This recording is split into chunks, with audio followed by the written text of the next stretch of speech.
যদি কোনো মাজারে শরীয়ত বহির্ভূত কাজ হয়, যারা করবে তাদের পাপ ভেঙে দিতে হবে। যেখানে একটা পরিচিত লোক আছে, তিনি আমার তরিকার লোক, আমার সুন্নি লোক, এরকম একটা লোক আছে, একটা লোক এখানে নাই।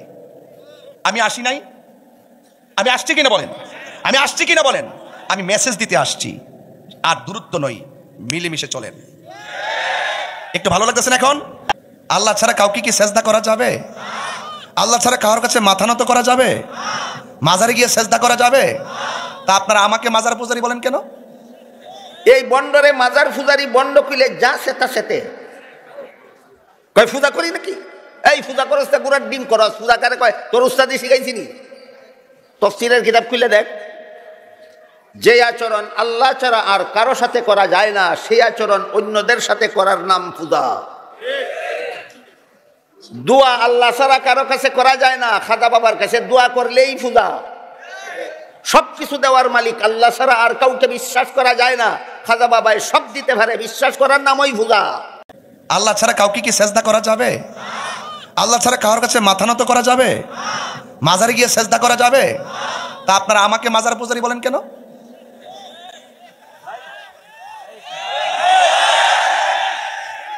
ফেসবুকের জবাব হয়ে গেছে, আরো 100 জবাব হবে ইনশাল্লাহ। Easy to say but difficult to do. বলা সহজ, করা অনেক কঠিন। মিথ্যাবাদী হওয়ার জন্য এটাই যথেষ্ট যে যাচাই না করে যা শুনে তাই বলে। সঠিক? এটা আমি না, আপনার ক্ষেত্র তাই, আপনার ক্ষেত্র তাই। আল্লাহু আকবার জোরে বলেন।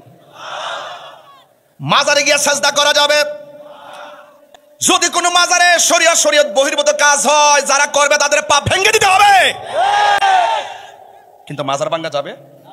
এই যে ক্লিয়ার কনসেপ্ট ক্লিয়ার রাখেন, তাইলে অশান্তি আসবে না। যিনি শুয়ে আছেন তার দোষ নাই। সাধারণ কবরও আপনি আগুন ধরাইতে পারবেন না, লাথি দিতে পারবেন না, সাবধান। সাধারণ কবরে দিতে পারবেন না, সাধারণ কবর। আমি কি বুঝাতে পারতেছি? এগুলো কনসেপ্ট, এগুলো যদি আপনি ঠিক না রাখেন অশান্তি সৃষ্টি হবে। কি হবে? অশান্তি সৃষ্টি হবে। আমি বাংলাদেশ নিয়ে কাজ করি, আমি ম্যানেজ নিয়ে কাজ করি, মাইনাস নয়, ম্যানেজ। আপনার সাথে আমার দূরত্ব আছে, আমি বসবো, আমি বলবো, কাকে বলবো? আমি বলবো ভাই সেলিম ভাই, সেলিম ভাইকে বলবো ভাই ওনার সাথে আমার সমস্যা, বসান। হয়তো তিনি আমাকে বুঝিয়ে নিবেন, না হয় আমি বুঝে যাবো, অথবা তিনি বুঝে আসবেন। আমরা এক হতে চাই। কথা বলেন ঠিক কিনা? এটা কি এর সাথে বড় কথা কি আর আছে কিছু? এই জন্য বলছি, সেজদা পাওয়ার মালিক কে? খবরদার, মিলেমিশে চলবেন। যত দূরত্ব, যত সমালোচনা করবেন দূরত্ব বাড়বে। ম্যানেজ করবেন, দেখবেন সব ওকে। এই এলাকাতে আমি এসেছি বাগবানের প্রথম। আমার আদর্শের, আমার মতাদর্শের একজন লোকের সাথে আমার পরিচয় নাই। যেখানে একটা পরিচিত লোক আছে, তিনি আমার তরিকার লোক, আমার সুন্নি লোক, এরকম একটা লোক আছে, একটা লোক এখানে নাই। আমি আসি নাই, আমি আসছি কিনা বলেন, আমি আসছি কিনা বলেন। আমি মেসেজ দিতে আসছি, আর দূরত্ব নই, মিলেমিশে চলেন। একটু ভালো লাগতেছে না এখন? একটু শান্তি লাগতেছে না? তাহলে আল্লাহ কয়জন? আর কয়জন? লা তাখুযুহু সিনাতু ওয়ালা নাওম। আল্লাহর তন্দ্রা নাই, আল্লাহর নিদ্রা নাই, মানুষের তন্দ্রা আছে। এই জন্য মানুষ সৃষ্টি, মানুষের নিদ্রা আছে, এই জন্য মানুষ সৃষ্টি। আল্লাহর তন্দ্রা নাই, আল্লাহর সৃষ্টি নাই। আল্লাহ ছিলেন, আল্লাহ আছেন, আল্লাহ থাকবেন। আল্লাহ সৃষ্টি নয়, আল্লাহ স্রষ্টা। Allah is almighty and our creator. There is no God but Allah. Muhammad is the messenger of Allah.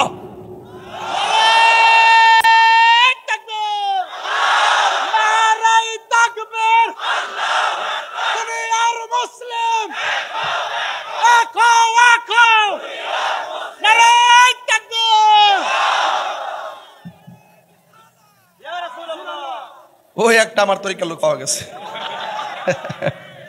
ওই যে একটা লোক পাওয়া গেছে। মারহাবা কোন থাক, পাগলা তুই থাক। আজকার আমরা দুই না, আজকে সব এক। নারায় থাকবেন আল্লাহু আকবার, নারী রিসালাত ইয়া রাসূলুল্লাহ। আল্লাহর স্লোগানও দিবেন, নবীর স্লোগানও দিবেন, দিলে আল্লাহ রাসূল দুইজন খুশি হবে। যেরকম মারহাবা, যেরকম হিংসা না ঢুকে আলহামদুলিল্লাহ বলেন। আমার কথা কি ক্লিয়ার? আল্লাহ কি তন্দ্রা আছে? আল্লাহ নিদ্রা আছে? বাস কুল হুয়াল্লাহু আহাদ আল্লাহুস সামাদ লাম ইয়ালিদ ওয়া লাম ইউলাদ ওয়া লাম ইয়াকুল লাহু কুফুয়ান আহাদ। আল্লাহ রাব্বুল আলামিন বলে, হ্যাঁ বন্ধু আপনি বলে দিন, জাস্ট ইউ সে, আপনি বলুন আমি আল্লাহ এক, আল্লাহুস সামাদ, আল্লাহ মুকাব্বিকি, ওয়া লাম ইয়াকুল লাহু কুফুয়ান আহাদ, আল্লাহর সমকক্ষ কেউ নাই। এই জন্য যুবক ভাইয়েরা আমার,